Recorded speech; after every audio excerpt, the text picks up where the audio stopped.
ভুট্টা চাষে ব্যস্ত সময় পার করছেন গাইবান্ধার কৃষকরা। মোহাম্মদ শুভ ইসলাম, গাইবান্ধা জেলা প্রতিনিধি। বিস্তীর্ণ এলাকা জুড়ে সবুজের সমারোহ, ফসলে ভরে উঠেছে মাঠ। গাইবান্ধা সদর উপজেলার বেশ কয়েকটি ইউনিয়নে ও চরাঞ্চলের মধ্যে আনালের ছড়া, ধুতিচোরা, রায়দাসবাড়ি, নুনগুলা, ফলিয়ারগোফ, গাইবান্ধা বিভিন্ন চরাঞ্চলে মানুষেরা এখন ব্যস্ত সময় পার করছেন ভুট্টা চাষে, একটু খানি লাভের আশায়। ভুট্টা 6 মাসই আবাদ। 6 মাসের মধ্যে চলে আসে এই আবাদ। প্রথম থেকে সার দিতে হয়, তারপর গাছ বেরিয়ে পড়লে কীটনাশক স্প্রে করতে হয়, মাঝের সময় পানি দিতে হয় 3 থেকে 4 বার।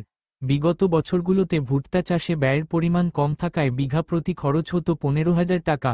এবছর তেল সারের দাম বেশি হওয়ায় শেষ পর্যন্ত খরচ পড়বে 22 থেকে 25,000 টাকা। যদি আবহাওয়া অনুকূলে থাকে তাহলে বিগত বছরের মতোই লাভ হবে।